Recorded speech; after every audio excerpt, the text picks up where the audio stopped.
આ રિસેન્ટમાં આપણે જે આ દાદીમાનો વિડીયો તમે જુઓ છો કે સ્કોર્પિયો લઈને આવે છે ને આ કેટલું જોખમી, અત્યારે જો યંગ છોકરા હોય છે તો એમના કદાચ હાડકાં ભાંગી જાય ને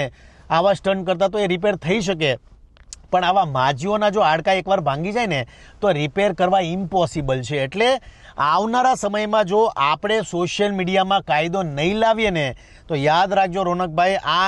આ સિચ્યુએશન દિવસે ને દિવસે એટલી વર્સ થશે. કારણ કે અત્યારે બધાને સોશિયલ મીડિયામાં લાઇક, બધાને ફેમ, બધાને ફોલોવર, એટલી બધી, મતલબ અત્યારે લોકોને પૈસા કરતાં વધારે પ્રાયોરિટી છે લાઇક, કમેન્ટ, શેર, સબસ્ક્રાઈબ, કે લોકો એમની સાથે ફોટો પડાવે, લોકો એને પ્રેમ આપે, એમનો વિડીયો વાયરલ થઈ ગયો. કારણ કે આ સોશિયલ મીડિયામાં તમે જે રીલ સ્ક્રોલ કરવું એટલું બધું એડિક્શન થઈ ગયું છે